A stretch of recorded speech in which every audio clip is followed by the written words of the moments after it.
Please join in a moment of centering silence so we can be fully present with each other this morning.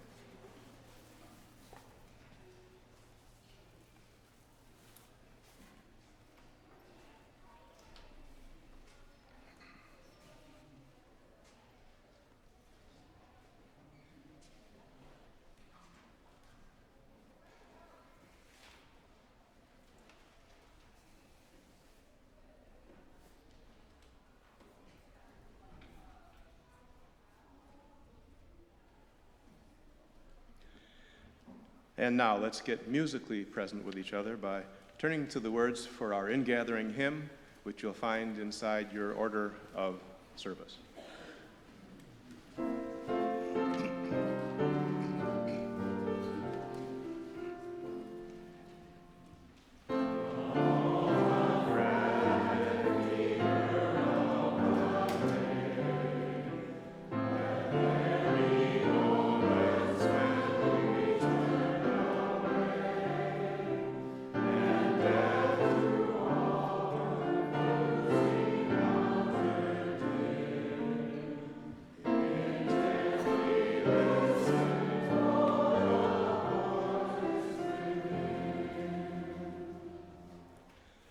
And let me add my voice this morning and welcome all of you to the sobering reality of winter and to another wonderful Sunday here at First Unitarian Society, where independent thinkers gather in a safe, nurturing, and mercifully warm environment to explore issues of social, spiritual, and ethical significance as we try to make a difference in this world. I'm Steve Goldberg, a proud intellectually gifted member of this congregation. And I'd like to extend a special welcome and a happy hello to any guests, visitors, and newcomers. If this is your first time at First Unitarian Society, I guarantee you'll find that this is a special place. And if you would like to learn more about our special buildings, we will offer a guided tour after the service today. Just gather over here by the windows, and we will take care of you. Speaking of taking care of each other, this is a perfect time to silence those pesky electronic devices that you simply will not need for the next hour. And this goes for those of you watching or listening at home because we can hear your ringtones. And if you're accompanied this morning by a youngster and you think that youngster would rather experience the service from a more private space, we offer a couple options for you. One is our child haven at the back corner of the auditorium. We also have some seats just outside the doorway in the commons from which you and your youngster can see and hear the service. As is the case every weekend, our service is brought to us by a dedicated team of people whom we call volunteers. These people deserve our thanks, a hug, a handshake, a high five, better yet, offer to shovel their driveway. These people include Mark Schultz, who's operating the sound system for us, Joan Heitman, whose smiley face greeted us as we arrived today. And speaking of smiley faces, Ann Smiley is our lay minister. The following people are handling the chore of ushering this group today. They include Patricia Becker, Celia Carr, and Melinda Carr. Also deserving our thanks is Rick DeVita, who's handling the hospitality and coffee a little later on today. Hannah Pinkerton, who's making sure that our foliage is well watered and colorful up here on the stage. And Richard Miller, who is conducting the tour after the service. Just a couple announcements. First, Thanksgiving Thursday is our annual Thanksgiving potluck dinner party. You'll find details featured very prominently in the Red Floors Bulletin, so take a look at that. It's a lot of fun if you don't have other Thanksgiving plans. And speaking of family gatherings and family activities, our family-to-family gift program at FUS is alive and well, and this is your opportunity to choose a needy family for the family-to-family holiday gift program. You'll have a chance to beat the Black Friday rush and let us know if you can help the social workers load their cars with gifts on December 14 or 15. More information available at the informational table in the Commons right after the service. Also, an event that's taking place across the parking lot in the Landmark building. And the reason why some of us had a challenge parking today is the Art in the Right Place event. Over 40 artists have gathered for this year's Art in the Right Place, which is a fundraiser for the Children's Religious Education Program. This art fair includes a variety of different genres in the field of arts and crafts. 13 of the 40 artists are members of FUS. So this is a great opportunity to keep your dollars local while supporting an important religious education program here at FUS. The art fair ends at 4 o'clock today, and unlike those who stayed from the 9 o'clock service and went over to the art fair, you will not be obstructing anybody's parking if you do that. The last announcement is that I have lost track of how many days until the next cabaret, but I will find out and let you know shortly. Meanwhile, please sit back or lean forward to enjoy this morning's service.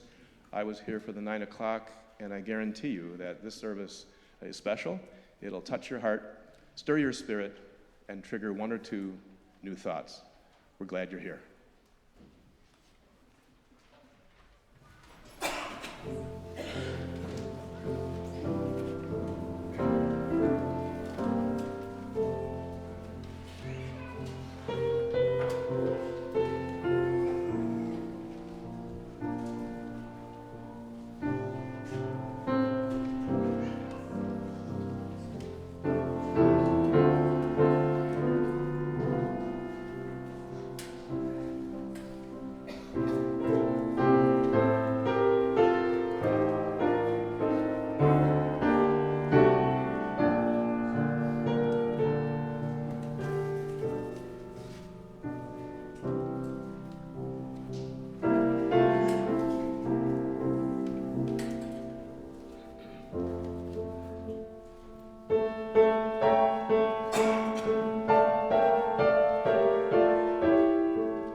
Let this be for us a time of celebration and a time of renewal.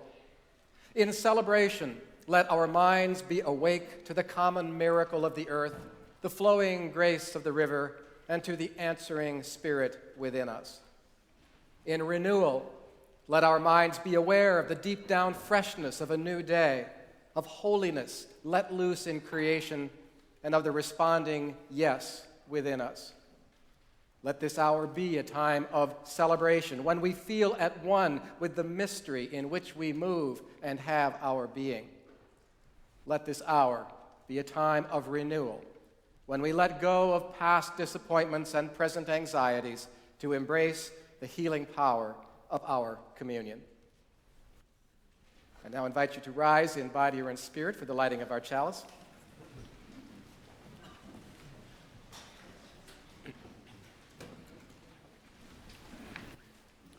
And if you will join me in reading the words of affirmation printed in today's program. We light this chalice as a symbol of our thanks for the bounty of life. We are grateful for the many gifts we have been given, gifts of love and laughter, where mutual support is most evident, gifts of conscience, which encourage us to contribute to the common good, gifts of hope, which give purpose to our days and meaning to our efforts.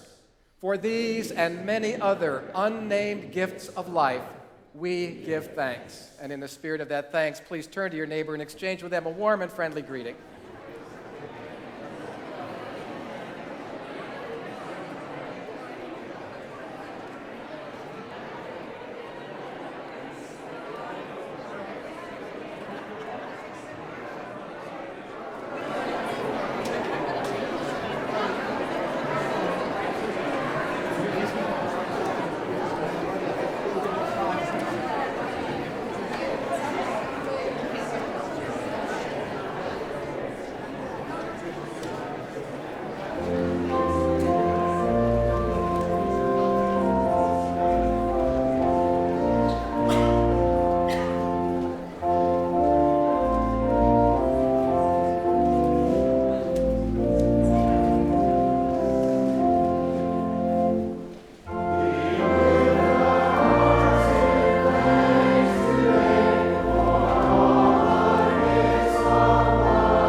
Please be seated.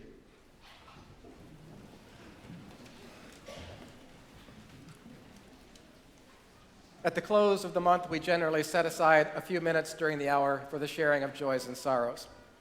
This is a time for members, friends, and even visitors to our midst to relate to the entire gathered community some special event or circumstance that has affected your life or the life of someone close to you in recent weeks or months. More general announcements and news items and political and social appeals are not encouraged during the sharing of joys and sorrows. So for the next few minutes, anyone who wishes is invited to step to the front of the auditorium, light a candle in one of the two candelabra, and then using the microphone provided by Ann Smiley, our lay minister, share your name if you're comfortable doing that, as well as your message. Please note that our services are live cast, so listeners are not restricted to the people sitting in this auditorium. You may also come to the front and wordlessly light a candle of commemoration and then return to your seat. And so now I would open the floor for the sharing of these important matters of our lives, and if we will light an initial candle, Anne, in sympathy for those who have lost their lives in recent terrorist attacks and for their grieving families.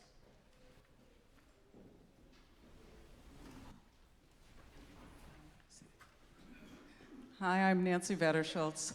A week ago Wednesday, my mother fell down and broke a vertebra in her back. She's here in Madison at Oakwood in the assisted living. I'm not going to tell you the horror story of her staying at the hospital. Just let's say I'm really angry about it. And she left much weaker and much less mentally together because of it. And if you ever have elders who have to go to the hospital, think at least 4 or 5 times before you take them there. Or make sure you can get them out the next morning. Anyhow, what I am doing now is having her, she has 24/7 help. She's at Tabor Oaks in the assisted living. She is getting better, but if she'd left the morning after the accident, she wouldn't have to go through this. So I'm feeling very sorry for her, and what I can say is aging is not for wimps, nor is it for wimpy children.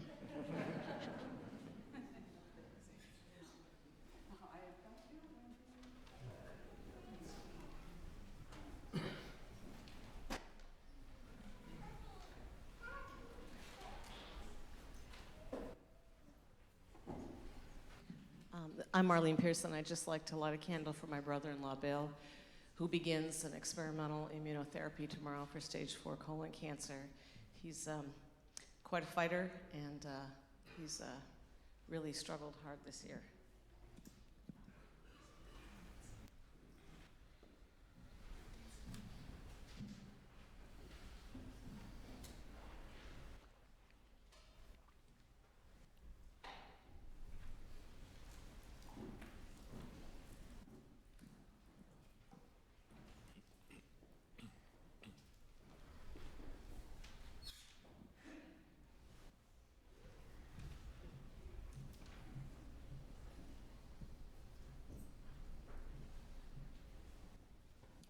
Hi, I'm Susan Nelson, and I just want to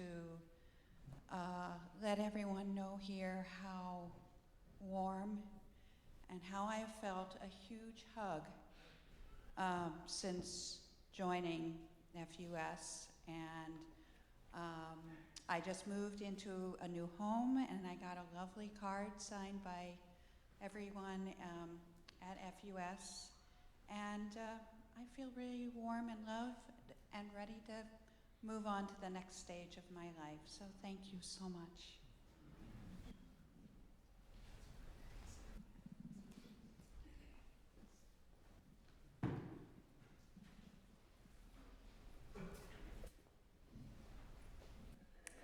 Hi, I'm Laurie Cresswell, and I had the privilege of taking a meal to Biss and Rupnitsky, who many of you know were in a car accident they're recovering from, and they were such role models for finding the positive that I just left there glowing. They are feeling the love from FUS and just so happy to be alive, and what an inspiration they were. So this is for them.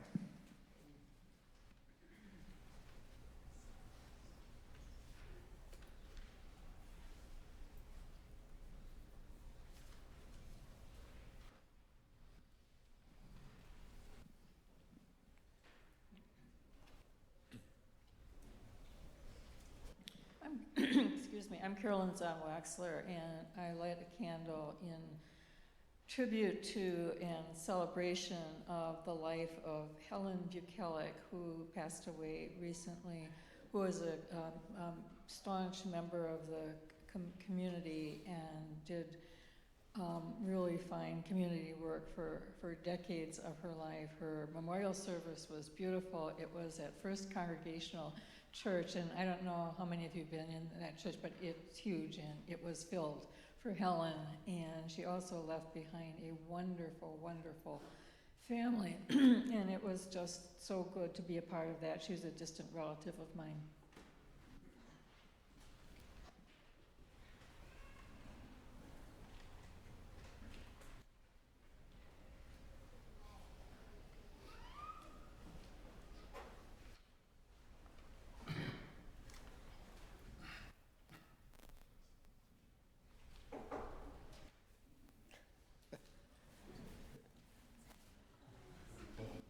just have to add, FUS was the bright spot in this difficult time for me. People really came out of the woodwork, especially the society choirs, so I want to thank you all too.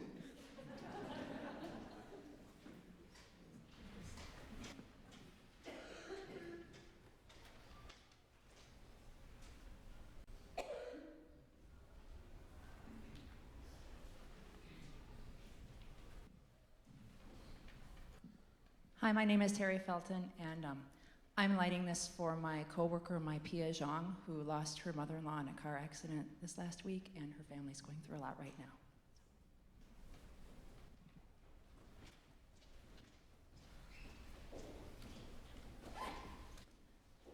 And Ann, if you would light one more candle on behalf of all of those who had a joy or a sorrow that was not shared, but that remains in your heart, and it remains in our hearts as well. Please join me now in the spirit of meditation.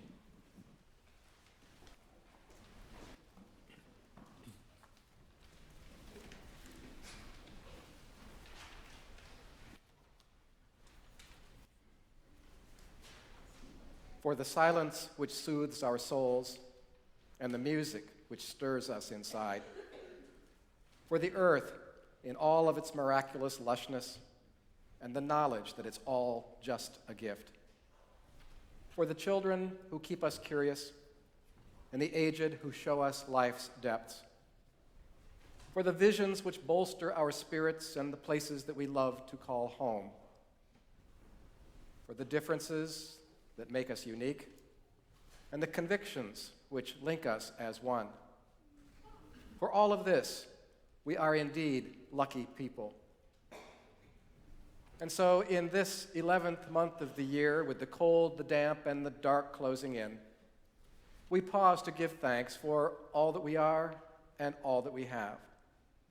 We pause to say that because of it all, we are indeed a lucky people.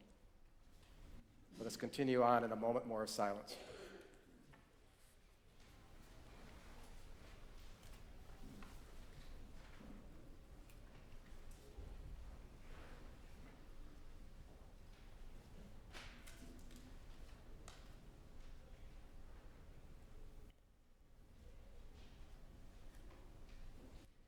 Blessed be, and amen.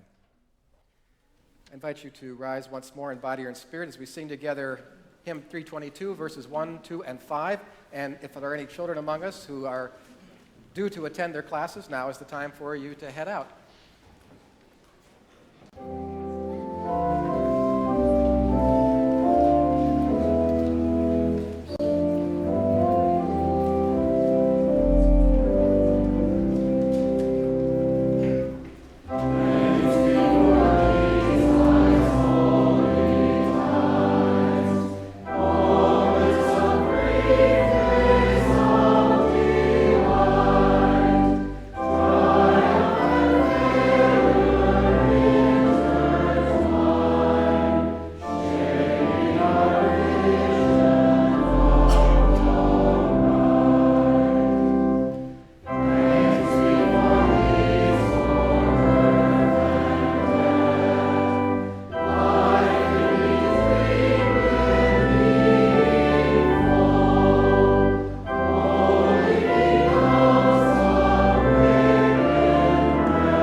Please be seated.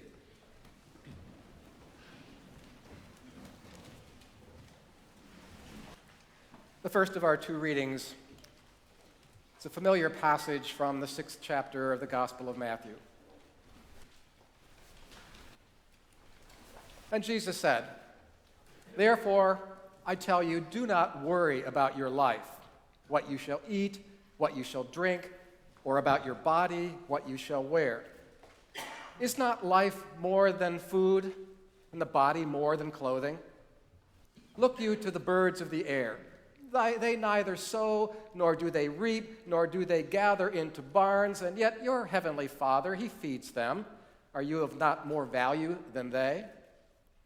And can any of you, by worrying, add a single hour to the span of life? Why do you worry about clothing? Consider the lilies of the field, how they grow. They neither toil nor do they spin, and yet I tell you that not even Solomon in all of his glory was arrayed as one of these. But if God so clothes the grass of the field, which is alive today and tomorrow is thrown into the oven, will he not much more clothe you, O you of little faith? And therefore do not worry.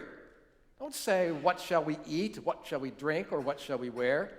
Strive first for the kingdom and its righteousness, and all these things will be given unto you as well. So do not worry about the morrow, for tomorrow will bring worries of its own, and today's troubles are enough for today. And then the second reading, in a somewhat different and contrasting vein, from Robert Fulghum's book, What on Earth Have I Done? Fulghum, of course, was a retired Unitarian Universalist minister and well-known humorist.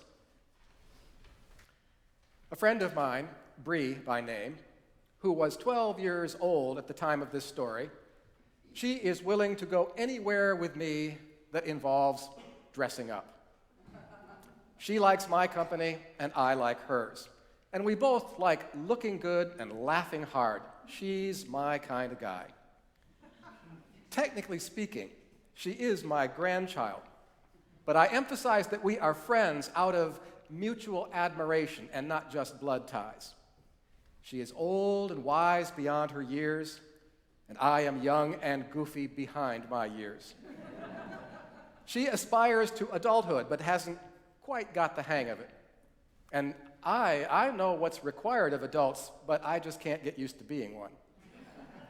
Now, with regard to these dress-up occasions, one in particular, Bree went along with me to a wedding where I was the ministerial officiant. Very romantic occasion that went off much better than I had expected. Both the mother of the bride and the mother of the groom were perfectly pleased. Miraculous. And the bride and groom, they lived happily ever after it, well, at least as long as the reception. Laughter, tears, hugging, dancing, eating, drinking, home run with the bases loaded. But during the ride home, Bree was unusually quiet. I parked the car, we walked hand in hand toward my house where she was spending the night. Still quiet. And then she said, I wonder where he is tonight. Who? I asked. You know, him, the man I'm going to marry someday. The father of your great-grandchildren. He must be out there somewhere, but where is he? I can't imagine, I said. Why do you ask? Well, said Bree, you know, I worry about him. I hope he's okay. Well, I said, if he's going to meet up with you somewhere down the road, then I'm sure he must be fine, safe in the hands of destiny. Silence. I look down at her and I see a trembling lip, an eye filling with tears. What's wrong? What if he got hit by a truck? What if he's hurt? I felt tears welling up in my own eyes. That would be awful, I said. Yes, she sobbed. He will be so sad and lonely without me. And then we went through the kitchen door, and my wife saw our distress. What's wrong with the two of you, she asked. Her husband got hit by a truck, I moaned. And we don't even know where he is or who's taking care of him. What? Underneath this story is the question that I often ask myself, Fulghum writes. What will become of me? Someone once asked me, if you could know everything that will ever happen to you for the rest of your life, but you could not change a single thing, Would you want to know? Some days, yes. Mostly, no. But I can't stop wondering, even if it makes no sense, even if I really don't believe in destiny or the one and only, I wonder. Meanwhile, the trucks of fate roll on, and the trick is not to get run over by one. The trick is to be there, alert, by the side of the road with your thumb out. And so if that truck with your number on it just happens to come along, you will be able to know about it. And you will then get in, and you will go, and the ride will be as long and as lovely as you had ever imagined it would be.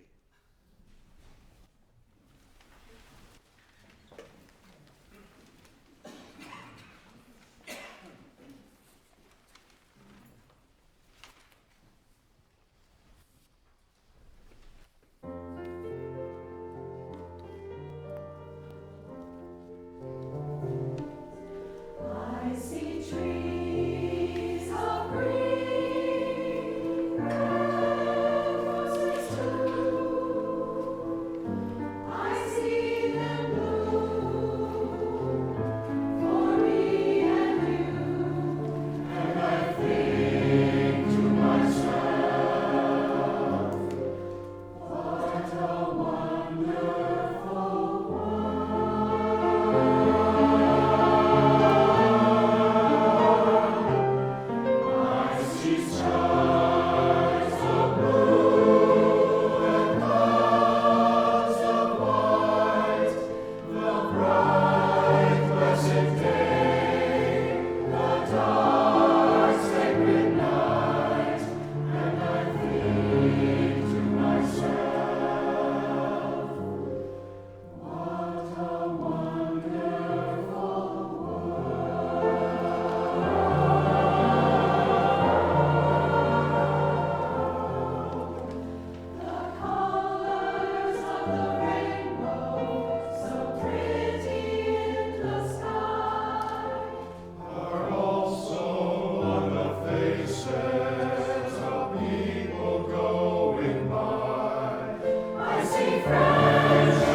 What an appropriate pre-Thanksgiving anthem that was.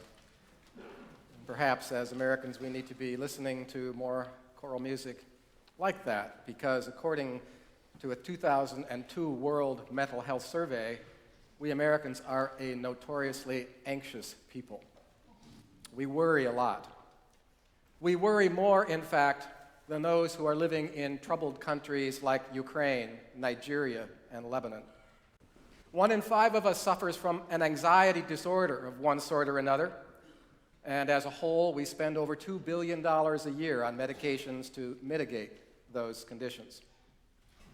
This might seem rather strange, given that the average American is amply supplied with the necessities: food, shelter, proper clothing, schools, medical care, personal transportation, public safety. We aren't exactly in the same position as the Pilgrims who stepped off the Mayflower 400 years ago in late November with little more than the clothes on their backs. That first winter of 1620, half of those English refugees perished from exposure or poor nutrition. But thanks to Squanto and the remaining members of the Patuxet tribe, a tribe already decimated by diseases introduced by European explorers, thanks to the Patuxet, the Pilgrims adapted to their new surroundings, and 60 or so of them were still around to celebrate with their gracious hosts the first Thanksgiving the following year, an event that was, more than likely, a traditional native harvest festival. It is perhaps ironic that the Patuxet were not more suspicious of these bad-smelling white interlopers who had occupied a site where, in better days, members of their own once numerous tribe had lived and worked the land. Without Indian assistance, the Plymouth Rock settlers would almost certainly have been up the creek. By contrast, in today's America, collective worry over refugees has led to both extreme rhetoric and extreme policy proposals.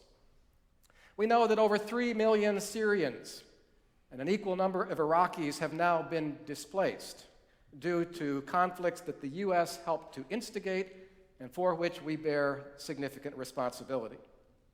These burgeoning numbers have created a resettlement problem of crisis proportions in Jordan, Turkey, Lebanon, and more recently in Europe. Hundreds of thousands of men, women, and children have fled their war-torn countries seeking asylum, straining the capacity of countries that are ill-equipped to absorb them. And now, with recent terrorist attacks in Paris, persons of Middle Eastern extraction stand under a dark cloud of suspicion. And perhaps given Americans' still vivid memories of 9/11, we should not be surprised that many of our own citizens seem as worried, if not more worried, than the British, the Germans, and even the French. Despite the carnage created by ISIS operatives 9 days ago, President Francois Hollande has renewed France's commitment to accept a large number of Syrian refugees. Yes, indeed, European nations are tightening their security. They are taking additional steps to ensure their citizens' safety. But they are not reacting with the paranoia that's being displayed on this side of the Atlantic. Canada accepting that rule. There have been calls in our own country to close the door further to Syrian immigration or to allow only Syrian Christians to enter the U.S.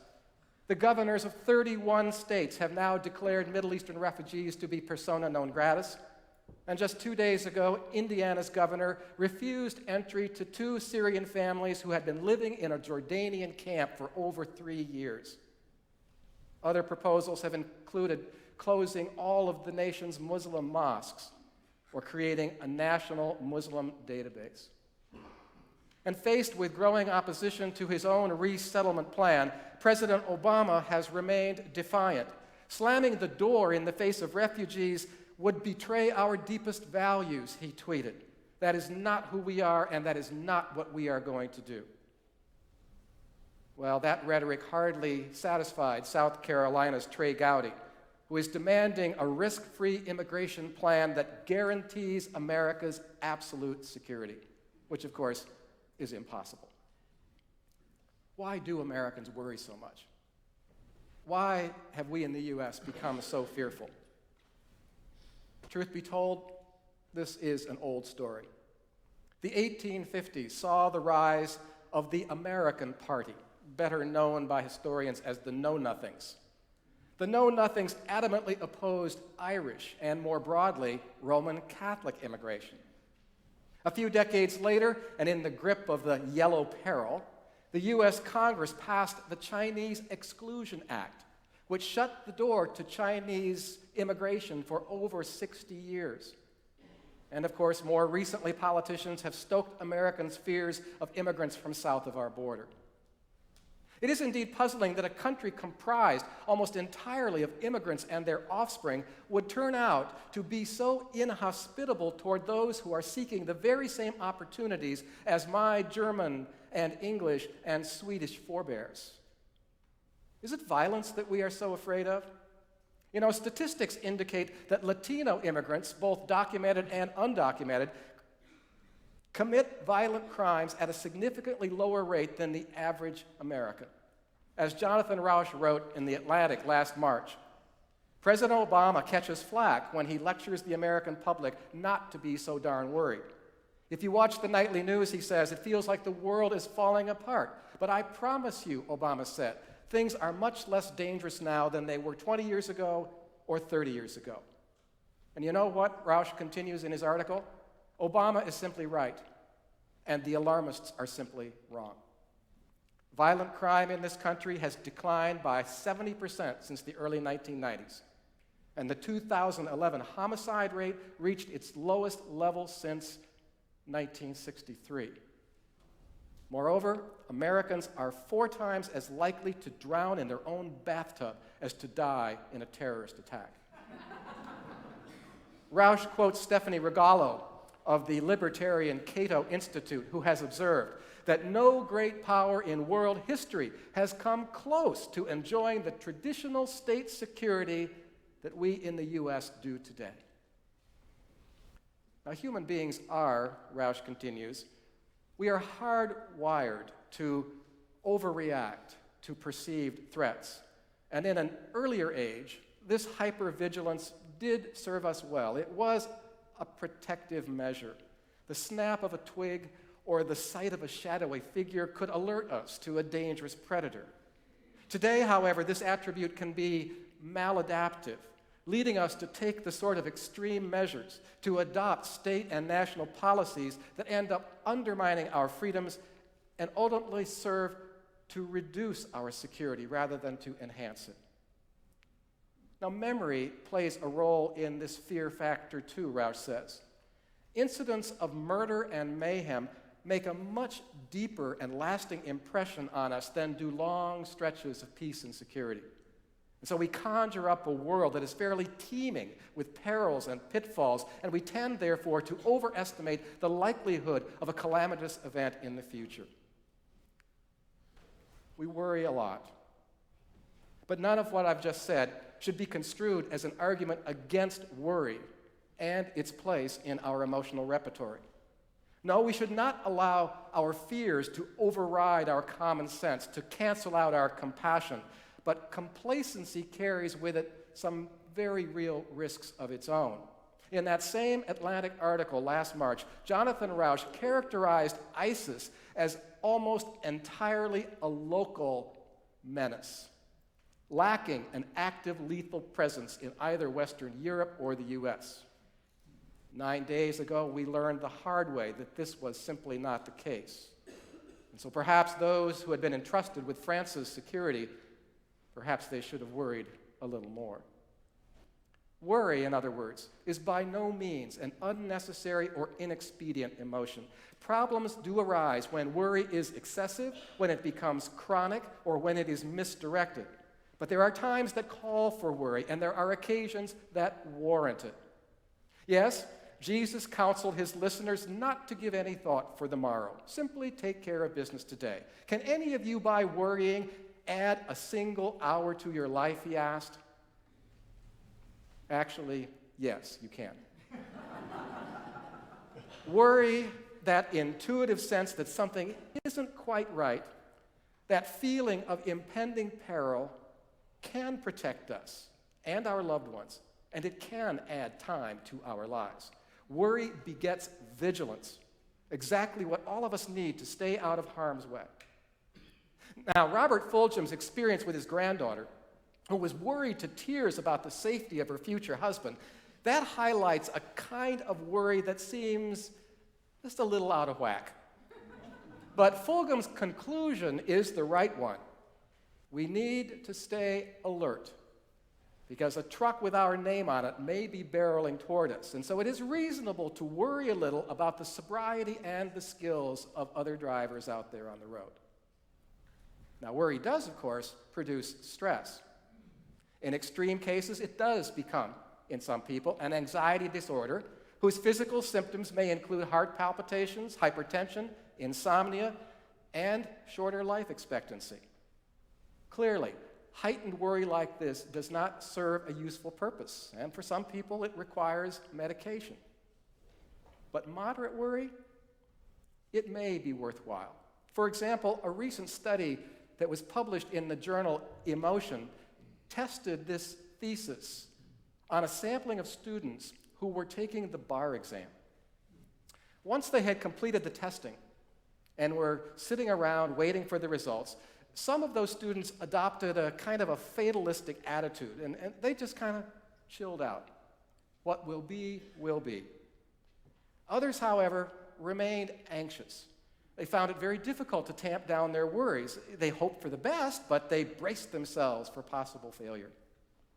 Now, once the scores had been posted, which group was better prepared to handle the information they received? Turns out, the worriers. They were more thrilled if they had passed, and they were less devastated if they failed. As Dr. Kate Sweeney observes, if the news was bad, the worriers were ready with productive, reasonable responses. And if they passed, they were elated. But woe to those who remained calm. Those who sailed through the waiting period were shattered and paralyzed by the bad news. And if they got good news, well, they were underwhelmed. So does worry get an undeserved bad rap? To a certain extent, it probably does. If worry raises our stress level, we presume it should be avoided because stress, as we know, is unhealthy. But that, too, is an oversimplification because other recent research suggests that, generally speaking, stress is harmful only if the subject believes it is harmful. If we reframe the experience of stress, and if we regard it in a more positive light, its physiological effects are dampened. Kelly McGonigal writes that over 100,000 Americans may have died prematurely, not from stress, but from the belief that stress was bad for them. I once had a female colleague who served a large UU congregation in Texas, and she always struck me as kind of high-strung.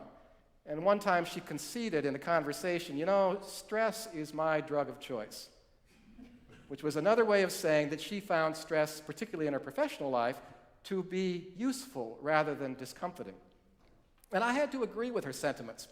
After nearly 40 years of public speaking, not a day goes by that I don't stress out about what I'm going to say and how I'm going to say it. And the same is true of rites of passage. I've performed over 700 weddings in my career, half that many memorial services, and I always worry about getting it right. If worry can be kept within manageable limits, Jonathan Gohal suggests, it helps prepare us to make the best performance that we possibly can. And beyond that, worry is also a way of demonstrating active concern. Children, especially when they enter adolescence and have begun chafing at the bit, those children may express frustration with what they see as exaggerated parental worry. They will recall from our worry saying, "Don't treat me like a kid. I know how to take care of myself." But if, as parents, we don't share our worries, then our kids just might judge us to be apathetic, indifferent. As long as it doesn't suffocate them, as long as it doesn't create significant resentment, worry, I believe, can reassure our sons and our daughters that we really do care about their welfare.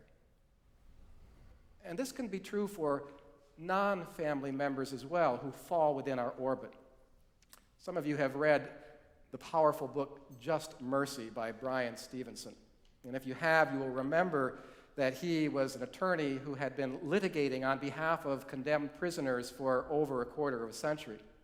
Now, near the end of that book, he admits that at a certain point he was just worn out with worrying. He worried about pending execution dates for his clients. He worried about decisions coming down from the Supreme Court.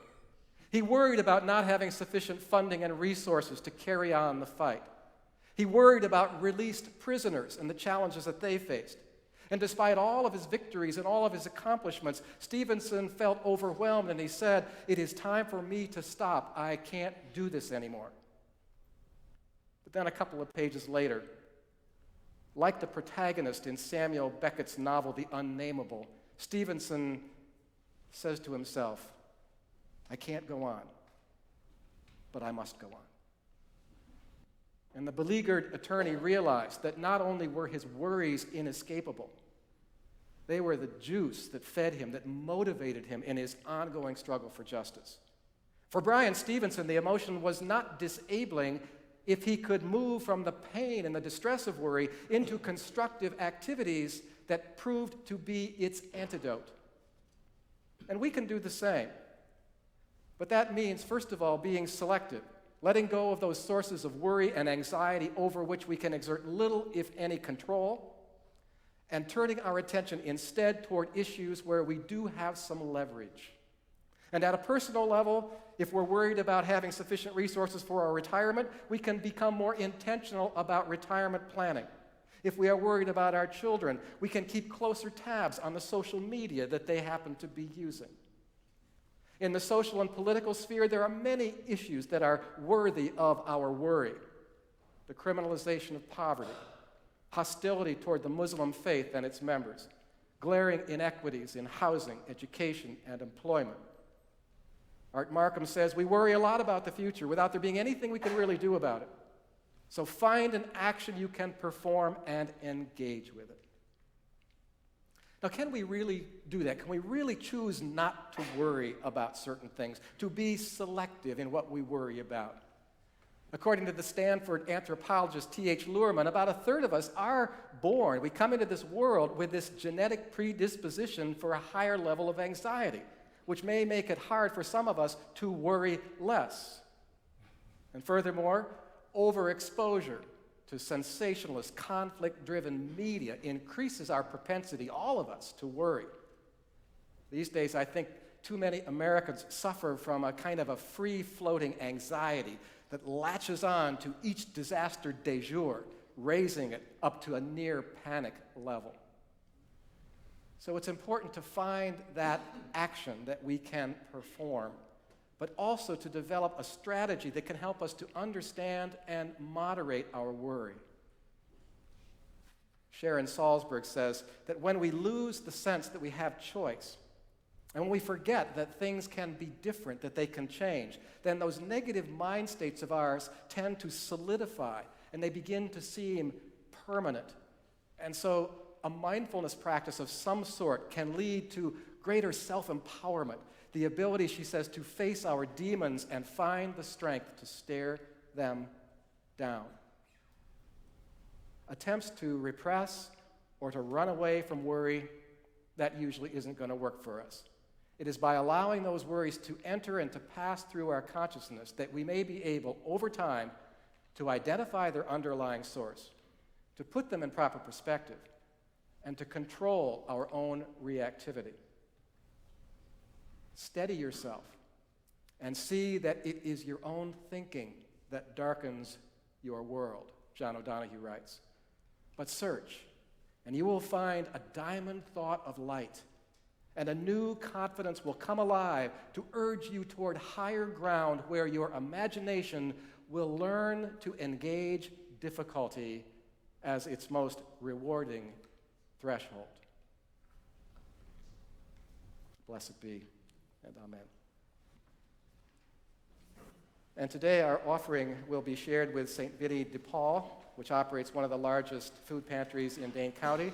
And if you did not bring turkey and fixings for the truck that was outside before the second service, you can make a donation here in the auditorium. Please be generous.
I invite you to rise once more for our closing hymn, number 151.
Inspired with gratitude for the wondrous gifts that are ours, and moved by the desire to share this undeserved bounty with life's fellow travelers, we prepare to re-enter the world as it is. May we leave here sensitized to the world's unfulfilled needs, but also with a song of thanksgiving on our lips to the Creator, to the Sustainer of the daily miracle that I am and that we are. Please be seated for the postlude.